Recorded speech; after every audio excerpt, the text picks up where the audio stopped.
कुछ कम लागत वाले पूरक भोजन। हम कौन सा लेसन चल रहा है? भोजन, पोषण, स्वास्थ्य और स्वास्थ्यता। कुछ कम लागत वाले पूरक पोषाहार। भारतीय बहुउद्देशीय आटा, कम वसा वाला मूंगफली आटा, चने का आटा 75-25।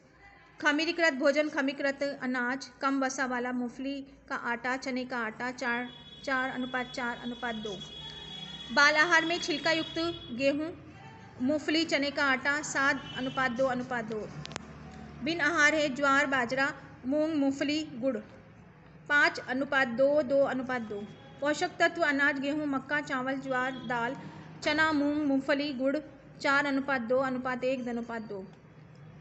अमूथम चावल, रागी, चने की दाल, तिल, मूंगफली का आटा, गुड़ 1/5, 1/5, 1/5, 2/5। फिर है अर्थतम गेहूं, चना दाल, सोया, मूंगफली का आटा, चुकंदर से बनी चीनी 4:2:2:1। ये सभी खाद्य पदार्थ स्थानीय रूप से उपलब्ध अनाजों से बनाए जाते हैं। इन सभी दर्शाए गए संगत अनुपात में भुना कर मिलाया जाता है। विटामिन और कैल्शियम मिलाकर अधिक स्वादिष्ट और आकर्षित किया जाता है। ये बहुत ही पौष्टिक होते हैं और घर में आसानी से तैयार हो जाते हैं। जन्म के समय कम वजन वाले शिशु के आहार। आपको पता है कि कुछ शिशु जन्म के समय कम वजन का होता है। जन्म के समय 2.5 किग्रा के वजन वाले शिशु को जन्म के समय कम वजन वाले शिशु माना जाता है। ऐसे शिशु को चूसने निगलने में पर्याप्त सामर्थ्य नहीं होने के कारण समस्या का सामना करना पड़ता है।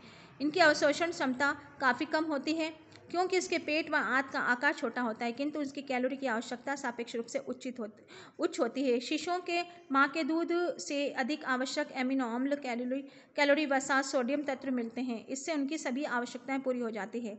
माँ का दूध रोगाणुरोधी गुण उन्हें संक्रमण से बचाता है। इसलिए निस्संदेह जन्म के समय ही कम वजन वाले शिशु के लिए माँ का दूध सर्वोत्तम होता है। साथ ही साथ उनकी सतत वृद्धि को बढ़ावा देने के लिए विटामिन, कैल्शियम और फास्फोरस तथा लोह तत्व की आवश्यकता होती है। आहार संबंधी संपूरक तथा पर सभी विचार किया जाना चाहिए यदि शिशु का वजन संतोषजनक रूप से नहीं बढ़ता है। अब हम पूरक पोषक आहार की बात करेंगे। जो हम दूध, जैसे माँ के दूध के अलावा जो भोजन हम देंगे बच्चे के लिए, वो पूरक भोजन माँ के दूध के साथ साथ धीरे धीरे अन्य खाद्य पदार्थों को देना शुरू कर देने की प्रक्रिया है। इस प्रकार जो खाद्य पदार्थ देने से शुरू किए जाते हैं उन्हें पूरक कहा जाता है। उन्हें 6 माह की आयु से शुरू किया जा सकता है।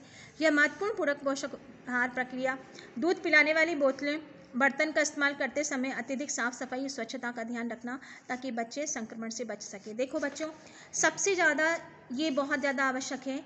यहाँ पे मैं आप लोगों को एक बात बताना चाहूँगी, अगर दूध कटोरी और चम्मच से पिलाएं तो बहुत अच्छा रहेगा, क्योंकि बच्चे में अगर बोतल से दूध पिला रहे हैं और आलस के वश माँ ने बोतल को साफ नहीं किया है पिलाते समय, जो ये धीरे धीरे जो संक्रमण उसके गले में, सांस की नली में और फूड नली में बनता है, वो जीवन भर उसको माँ के द्वारा दिया गया रोग हमेशा हो जाता है। ठीक है, वो जीवन भर उस रोग से ग्रसित रहेगा, दुख सहन करता रहेगा।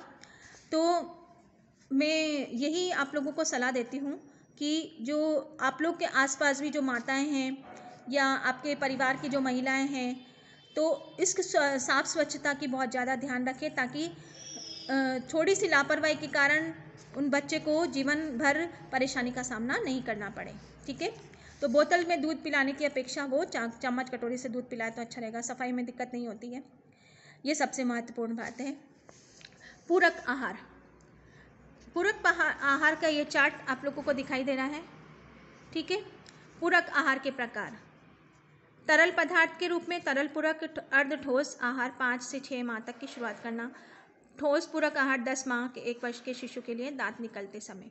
ठीक है, अब हम बात करेंगे इसके लिए तरल पदार्थ के लिए 3.1 अनुपात में उबले पानी के साथ दूध, तत्पश्चात कुछ सप्ताह बाद बिना पानी वाला दूध दिया जा सकता है। संतरे, मौसमी का दूध, स्ट्रॉज फलों का रस 4 माह और 5 माह के मिलीलीटर से शुरू करके 1 वर्ष तक 85 मिलीलीटर बढ़ाया जा सकता है। सूप, सब्जी, दाल, छना हुआ सूप 4 से 5 माह तक लगभग 1 वर्ष तक नमक व प्याज से बना हुआ बिना छना हुआ सूप दे सकते हैं।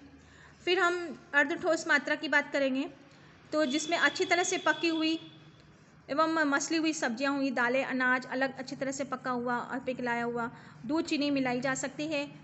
अनपिकक पितक 7 माह तक आधे चम्मच अंडे की पीली जर्दी के रूप में, 1 वर्ष तक उसके 1 बड़ी चम्मच में अंडे की जर्दी दे सकते हैं। पकी हुई मसली हुई मछली मांस 1 वर्ष पूरा होने पर शुरू किया जा सकता है। दाल, अनाज, टुकड़े किया गया मांस, इसके अनेक चीज़ मिलाकर पकाई जाती है। भोजन के रूप में हाथों से पकड़ा गया खाद्य, खाए जाने वाला कच्चा सलाद भी फल दे सकते हैं।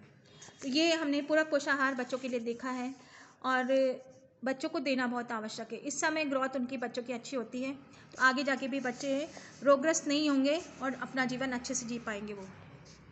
अब हम बात कर लेते हैं शिशु के पोषण संबंधी आवश्यकताओं की पूर्ति को सुनिश्चित करने के लिए पूरक भोजन कैलोरी के भरपूर होना चाहिए। उसमें प्रोटीन के रूप में कम से कम 10% ऊर्जा प्राप्त होनी चाहिए। पूरक आहार के दिशा निर्देश: एक बार में केवल एक ही भोजन की शुरुआत करनी चाहिए। शुरुआती में थोड़ी मात्रा में खिलाया जाना चाहिए, धीरे धीरे बढ़ाया जा सकता है। यदि बच्चा भोजन पसंद नहीं करता है तो उसे खाने के लिए बाध्य नहीं करें। किसी भी चीज़ को खिलाने की कोशिश करें, बाद में उन्हें पुनः देने का प्रयास करें। एक छोटा या मसालेदार तला हुआ भोजन नहीं दिया जाना चाहिए। व्यक्तिगत नापसंद को दिखाए बिना सभी प्रकार के भोजन खाने के लिए प्रोत्साहित किया जाना चाहिए। नए भोजन के स्वीकार्य बनाने के लिए भोजन की विविधता आवश्यक होती है। अब क्रियाकलाप 1 है ये, आपने अपने माता पिता, दादा दादी, चाचा चाची अपने क्षेत्र में पारंपरिक पूरक भोजन के बारे में पूछिए और आप सोचते हैं कि ये पौष्टिक है, कारण देखते हुए स्पष्ट करें। ये आपका क्रियाकलाप है, आपको फाइल के अंदर ये करना है। प्रतिरक्षण क्या होता है? प्रतिरक्षण के बारे में अभी हम इसमें पढ़ रहे हैं। अच्छा स्वास्थ्य व स्वास्थ्यता पूर्णतः अच्छे पोषण पर निर्भर करता है। बच्चों के विभिन्न प्रकार के रोगों से बचाने के लिए प्रतिरक्षण की महत्वपूर्ण भूमिका से हम अवगत हैं। आप ये जानते हैं, इच्छुक होंगे कि प्रतिरक्षण बच्चों को विभिन्न रोगों से किस प्रकार से रक्षा करेगा। टीका इसके कीटाणु द्वारा निर्मित जीवाणु, विषाणु, अविष आदि निष्क्रिय रूप से होता है। बच्चे को लगाया जाता है, निष्क्रिय होने के कारण संक्रमण नहीं होता, किंतु श्वेत रक्त कोशिकाओं के प्रतिरक्षी तत्व पैदा करने के लिए प्रेरित करता है। तत्पश्चात जब कीटाणु बच्चे के स्वास्थ्य प्रणाली पर प्रहार करते हैं तो प्रतिरक्षी तत्व कीटाणुओं को मार डालता है। ये है राष्ट्रीय प्रतिरक्षी कार्यक्रम, टीकाकरण कार्यक्रम। ठीक है, ये आपको उसमें आपकी चार्ट में बनाना पड़ेगा फाइल में। उम्र है टीका, जन्म के तुरंत बाद बीसीजी का टीका लगता है। 6 माह में ओपी का डीपी और लगता है, हेपेटाइटिस बी का लगता है। 10 सप्ताह में वैध ओपी बी का लगता है, डीपीटी हेपेटाइटिस बी का लगता है। 14 सप्ताह के बाद ओपी डीपीटी का लगता है, खसरे का लगता है 9 से 12 माह के बीच में। बीसीजी का टीका लगता है बैसिल कैलमिट ग्लेविन क्षयरोग के लिए। ओपीवी ओरल पोलियो वैक्सीन होती है। डीपीटी होता है डिप्थीरिया, पट्यूरिस, टेटनास के टीके लगते हैं। राष्ट्रीय सरकार के द्वारा निःशुल्क बच्चों को लगाए जाते हैं और ये लगाना बहुत आवश्यक है बच्चों। ठीक है।